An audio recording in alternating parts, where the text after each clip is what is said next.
Bienvenido, querido amigo, nuevamente a su espacio de discusión, análisis, reflexión y por fin de conversaciones.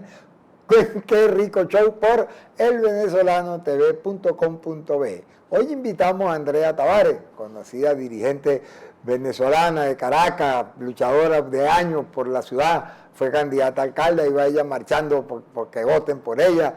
Recorrió barrios, yo la conocí, ahí voté por ti, tú no sabías. Viste, malagradecida. Y ahí está Andrea visitando barrios, buscando votos. Andrea pues fue concejal y es una joven, pero con dilatada trayectoria política. Bienvenida, Andrea, qué placer tenerte acá. Gracias, Ricardo. Bueno, gracias por invitarme a tu programa y de verdad me hiciste recordar esos viejos tiempos de esa candidatura, cuando todavía uno podía hacer campaña libremente, visitar los barrios. Ahorita no solamente el tema de la violencia política, sino también la violencia generalizada en los barrios de Caracas es muy delicada, ¿no? Sí, de ser política, eso es verdad, la existencia de las megabandas y los pranes y todas esas cosas ha dificultado la acción social y política, no solo de la oposición o de los voluntarios, sino el propio gobierno. El gobierno no entra mucho en esos lugares. Sí. Pero Venezuela se dio un perfil propio y el presidente de la República lo rescató. Ponme la fotico uno ahí. Maduro activa a constituyente de 1999 para defender la revolución bolivariana. Ayer lo reunieron en el, ¿cómo se llama? ¿Dónde está Bolívar? El Panteón Nacional, ahí lo reunieron y entonces estuvo muy evocativo y todo el mundo recordando, pero ellos sí pueden hablar de viejo tiempo, porque tú eres una pavita. Y estaban ahí dando discursos y entonces hablaban de que la patria iba a recuperarse y que el espíritu de la constituyente y democracia para acá y democracia para allá, pero los contenidos todos fueron dirigidos exactamente al lado contrario. El día de hoy, la marea socialista agarró y hizo una marcha, tengo por aquí una chuleta, que se llama La Plataforma del Pueblo en Lucha y del Chavismo Crítico se pronuncia contra el hambre del pueblo trabajador.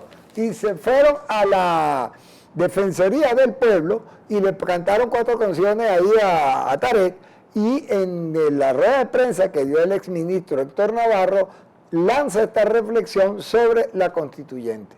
Tratando de que se recupere esas instituciones, que se recupere la forma de hacer revolución, la forma de preservar las conquistas populares. Entre esas conquistas populares, entre esa forma de hacer revolución está algo que nosotros en lo cual estamos trabajando, que es la plataforma por la defensa de la Constitución. A plataforma por la defensa de la Constitución, nadie defiende lo que no está siendo atacado. En consecuencia, este gobierno ataca la Constitución de boca de ese ministro, por lo menos. Bueno, pero además el gobierno es el primero que viola la Constitución. Entonces, convocar al espíritu constituyente por parte del gobierno, en primer lugar, es una gran inmoralidad, porque bueno, son los primeros que la violentan y los primeros incluso a la Constitución se les ha convertido en una piedra en el zapato. Y bueno, para estos compañeros que hoy disienten del gobierno de Maduro, pero que se asumen aún chavistas, creo que el tema de invocar al espíritu constituyente tienen que dirigirlo hacia el sector del gobierno y decirle, bueno, esta constitución que nosotros los venezolanos aprobamos en el 99 no les sirve a ustedes la quieren violar, ustedes tienen que irse. Ahora, sabemos que la forma de irse más expedita en estos momentos, si Maduro no quiere renunciar, porque no asume la responsabilidad que tiene con la crisis del país, es ir al referéndum revocatorio. Pero ellos tienen otra opinión. Mira lo que dice Isaías, el de los ojos bonitos. Y el testigo por esa razón, en los regímenes presidencialistas, el presidente no puede disolver el Parlamento. Y aquí, en esta Constitución, hay una posibilidad con la cual el presidente puede disolver el Parlamento.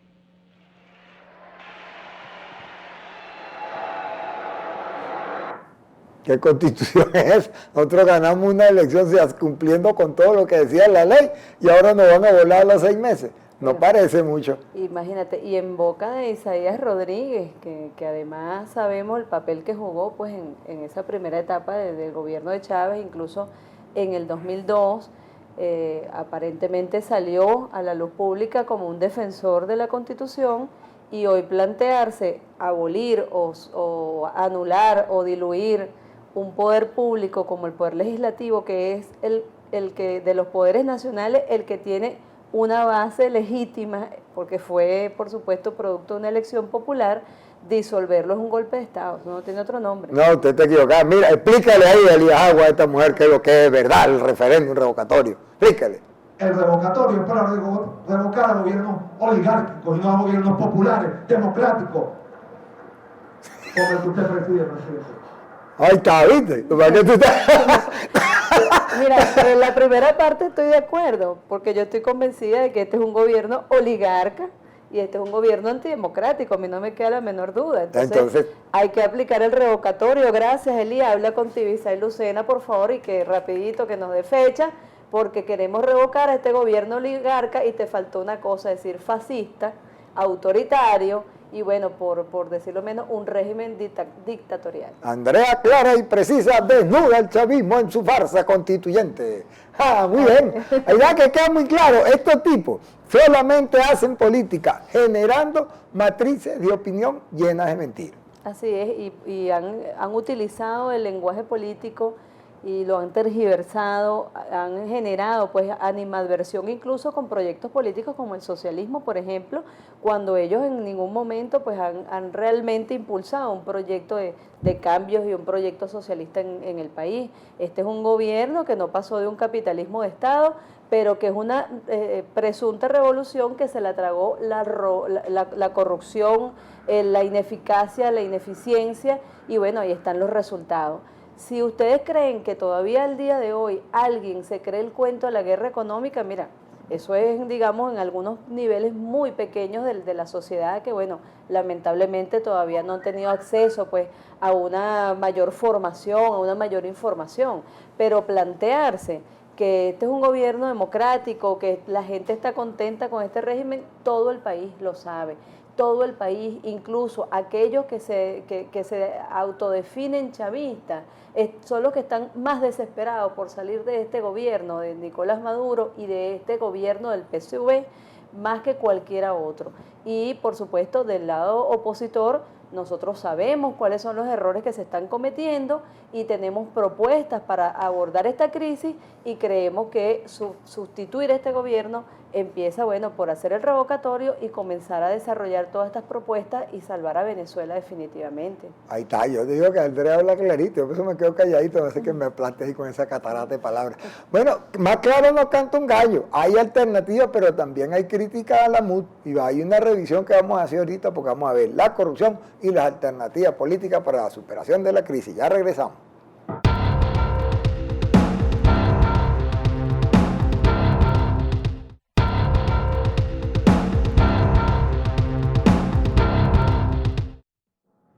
Continuamos, querido amigo, con su espacio Qué Rico Show por el venezolano.tv.com.be. Ya yo le saqué un lema de campaña a Andrea, lo que falta es que sea candidata a algo. Andrea, clara y precisa. Estamos claros ya. Bueno, Andrea te mete una pedrada, una recta de humo ahí en la zona de Tray, al precisar la grave crisis de corrupción que tiene este país. Este es un país que irrespetó sistemáticamente la propiedad privada para destruirla, no para superarla, para mejorar, para que el Estado controlara el mercado ni nada de esas cosas, sino para apropiarse de los bienes del Estado. Y ahora somos unos tipos demandados por todas partes. Mira lo que dice el CIADI. Venezuela es el país con más demandas activas en el CIADI. Sabrá yo que es el CIADI, pero es un tribunal donde uno tiene que pagar un realero por andar expropiando empresas sin respetar los procesos. Debemos como 2.7 millardos de dólares, es una cosa innavegable. Usted no tiene idea de cuántos billetes a 100 de dólares son eso. O sea, eso da para pintar la torre del Centro Simón Bolívar.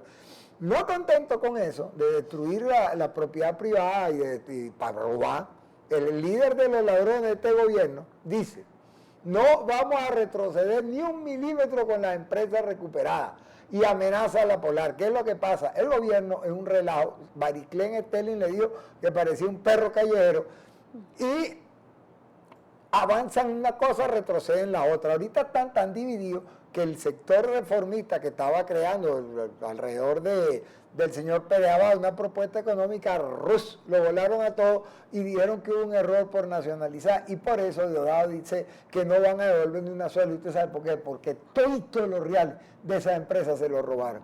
La corrupción es la clave. Y eso es lo que realmente ellos definen como guerra económica, no tiene otro origen sino ese.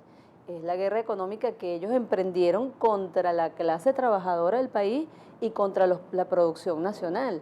La producción nacional desde años atrás comenzó a atacarse, a expropiarse, ni siquiera tuvieron la capacidad realmente de entregarle a los trabajadores y socializar esas empresas, sino que además pretendieron controlar todo y acabaron con la producción del país. Un gobierno que no apoya a sus productores nacionales es muy difícil que se pueda desarrollar. Y esa es la inversión más importante que puede hacer un gobierno, porque tú no puedes agarrar una maleta y meter unas hectáreas de tierra y llevártela fuera del país, como hacen ellos con sus dólares. Entonces, la producción nacional tenía que haber sido una prioridad para un gobierno que pretendiera transformar el país. Sin embargo, esto se lo llevó la corrupción y todas esas empresas están quebradas. Fíjate que esa idea no es solo tuya, hazme el favor. Son interrogantes acerca de qué pasa con los corruptos, qué pasa, cuál es el origen de esta crisis que está pasando Venezuela, y si esta crisis que está pasando Venezuela, como hemos calculado y como lo ha dicho hasta el propio presidente de la República, encuentra su origen, su punto de origen en la corrupción, en la desmedida corrupción, en la falta de medidas ejemplares en contra de esta corrupción. Si eso es así, ¿por qué no se ha procedido directamente a enjuiciar a los culpables? Algunos de los culpables, de los que aparecen como indiciados, los que aparecen como señalados por el pueblo, señalados por todo el mundo como culpables, al contrario, en lugar de castigo, a veces reciben hasta ascensos militares, promociones, etcétera, etcétera. No estamos señalando directamente que ellos son los culpables, pero creemos que deben ser investigados y que como consecuencia de esa investigación sometidos a juicio el que deba ser sometido a juicio, y castigado el que deba ser castigado, y premiado el que deba ser premiado si lo ha hecho muy bien. Héctor Navarro, ese señor fundador del PSUV, del MBR, compita de Chávez, el ministro como de cuantas cosas hay. Yo peleé mucho con él cuando fue ministro de Educación Universitaria, empezó una porquería de gestión, pero eso es distinto, lo que está cantando ahí es un problema bien grave. Pero fíjate que el tema de la corrupción no debería quedar simplemente claro, y eso es importante hacerlo, en determinar responsabilidades y que realmente haya justicia con esos temas. Y para eso además en la Asamblea Nacional hay una comisión de Contraloría que tiene todas las facultades para investigar todos estos casos de corrupción, y lamentablemente pues este gobierno que no permite pues que se desarrolle ese poder. Nosotros creemos, y así lo hemos planteado desde Alternativa 1, que debe crearse una comisión, pero una comisión multidisciplinaria, donde estén psicólogos, antropólogos, sociólogos, abogados, gente especializada, que permita ir un poco más allá y profundizar en los orígenes, en las redes que se tejen alrededor de la corrupción, en todo ese contexto que lo involucra y que hace que sea tan difícil librarse de ese flagelo que no solamente es en Venezuela, en todos lados, pero en el caso venezolano ha sido realmente, una explosión pues de corrupción. Y nosotros creemos que es importante que se cree mediante una ley esta comisión que investigue en profundidad todo este fenómeno, o sea, la corrupción como un fenómeno, y pueda abordar o recomendar pues algunos elementos que permitan irla neutralizando o irla de alguna manera minimizando, y que podamos, cónchale, desarrollar este país como se merece, ¿no? Sí, porque el tema de la corrupción uno lo escucha todo el tiempo. Uno acusa corrupto a la comisión, a la Junta de Condominio, que son los candidatos fundamentales a la corrupción en Venezuela. No hay ninguno que se mete en una Junta de Condominio que salga limpio. Entonces el término se trata con mucha ligereza. Y en consecuencia las soluciones son ligeras.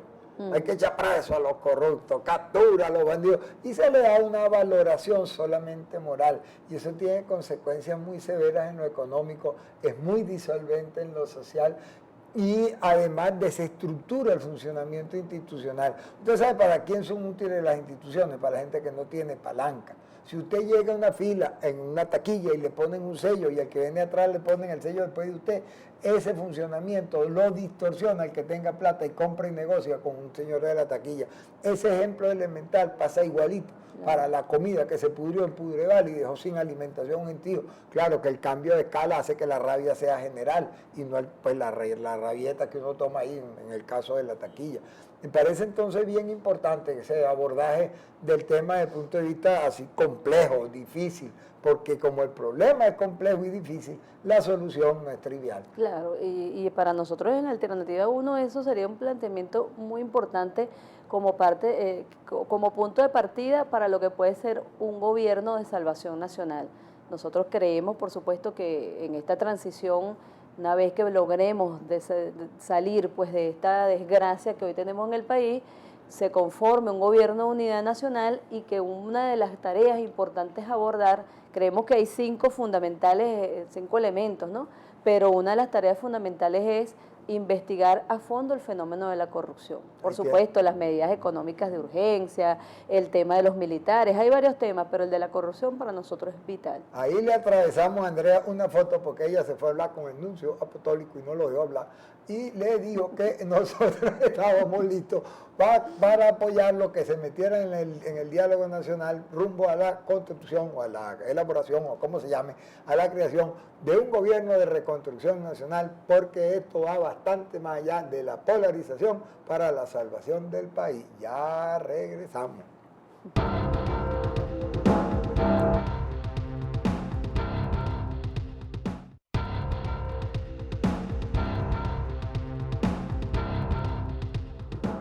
Hablamos, queridos amigos, en Qué Rico Show por el venezolano.tv.com.be de los movimientos nacionales alrededor de la reconstrucción y el gobierno de salvación nacional, y recordamos y dijimos que Andrea fue junto con el Foro Democrático por el Cambio Democrático a llevarle un documento al nuncio donde le solicitó al Vaticano que forme parte de la mesa de diálogo.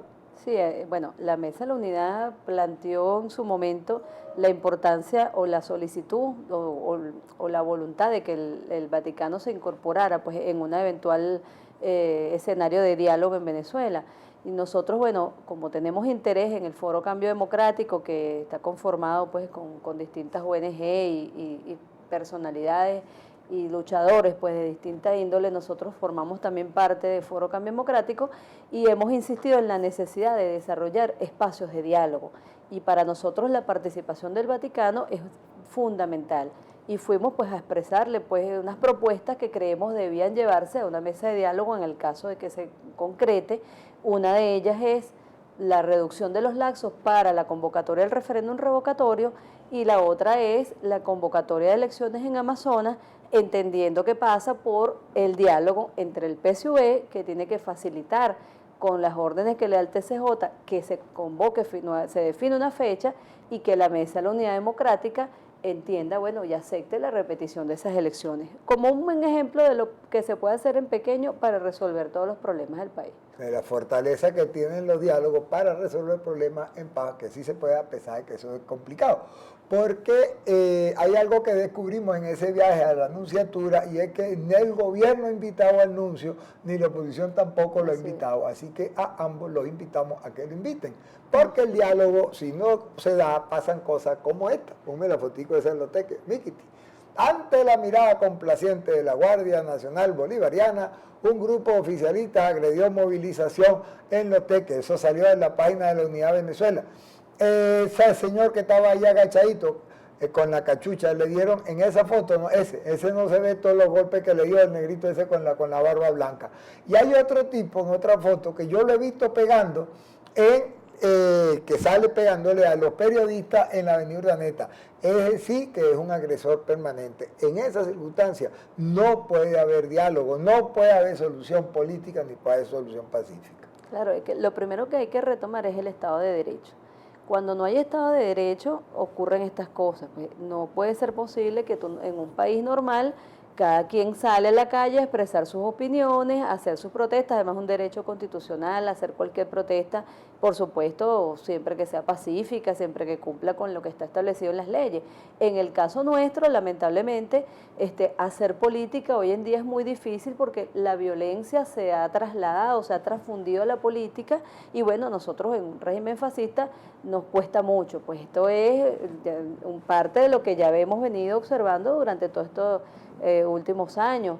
De hecho, Foro Cambio Democrático introdujo en la Fiscalía una solicitud pues para que se designe un fiscal especial que investigue todos estos hechos de violencia política que se ha generado en el país y también todos estos últimos hechos de violencia donde organismos de seguridad del Estado de manera alegre utilizan armas de fuego como le gusta a Padrino López y como lo propuso y el TCJ además se lo facilitó, y es una gran flagrante violación a la Constitución que prohíbe explícitamente la Constitución la utilización de armas de fuego y en las manifestaciones. Esa es la resolución 1080, aquella sí. es, sí. Ese Padrino López, ese es el salvador de la patria, que todos están viéndolo como el zorro de la democracia, no es un zorro, un carrizo, es un bandido.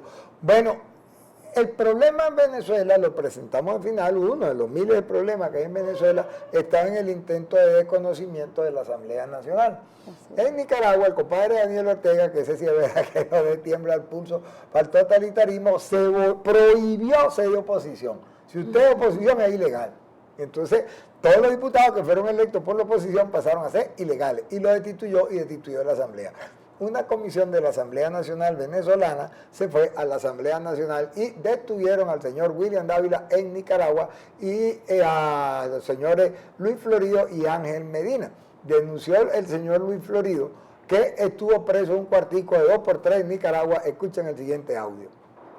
Fuimos expulsados, fuimos retenidos apenas llegó el avión, no respetaron la inmunidad parlamentaria que yo tengo, no respetaron la inmunidad latinoamericana, nos metieron presos apenas llegamos, nos metieron en un cuartico de 2,5 metros por 3,5 metros, y bueno, nos detuvieron hasta ahorita, hasta las 7 de la mañana, hora de Managua. Fuimos en todo ese tiempo secuestrados, sin ningún tipo de información, nos retuvieron el teléfono, y bueno, nos lo quitaron, nos lo arrancaron por la fuerza, y bueno, Manuel lo tuvieron en una parte y me tuvieron en otra. Bueno, para que informes al país. Fíjense, a mí me preocupa mucho eso, no solo por el hecho de la violación de los derechos humanos, del irrespeto a la institucionalidad de los parlamentarios latinoamericanos, de su investidura, que eso ya es muy grave, sino que hay algo que me preocupa, o sea, que eso para mí es como un ejemplo de algo que tú has combatido bastante y que a mí me gustaría que nuestros amigos, seguidores, que oyeran hablar de ello, y es el problema de la polarización. O sea, de la concepción de la política como una confrontación entre pueblos irreconciliables donde todo tipo de maldad vale.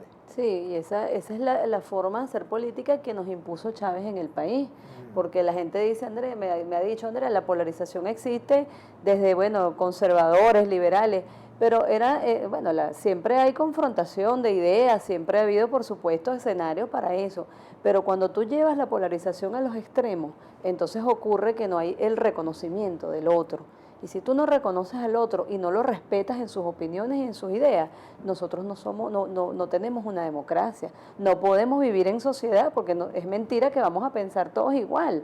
La única forma de vivir en sociedad es la tolerancia, es que respetemos lo que pensamos, es que podamos tener la decencia de escuchar lo que dice el otro. Y si no lo compartimos, por lo menos respetarlo y decirle, bueno, está bien. Esa es tu opinión, pero yo no tengo por qué agredirte, por qué atacarte, y es lamentable que esa forma de hacer política que impuso Chávez y que le dio muy buenos dividendos, porque bueno, explotar el odio, explotar las miserias humanas, le da dividendo a quienes se alimentan de esas miserias humanas, lamentablemente generó pues un modo de comportarse en la política que para nosotros es importante erradicar en toda esta reconstrucción del país. Despolarizar no solamente se trata de, bueno, de que exista diversidad de partidos y diversidad de opiniones. Despolarizar significa ir a la profundidad de la democracia y respetar, pues, y reconocer a la alteridad y respetar las opiniones de todo el mundo y buscar lo mejor para el país. Cosa que no puede entender alguien que pasó 40 años de formación militar, que donde no lo obedecían, lo insultaban y le decía firme y agarra y agache si yo me agacho sin pensar. El razonamiento militar es ajeno al debate democrático y este señor presidente se rodeó de militares para consolidar el peor gobierno de la historia. Muchísimas gracias, Andrés, una excelente invitación. Gracias, Ricardo. Muácata, y nos vemos mañana. Ay, me besaron.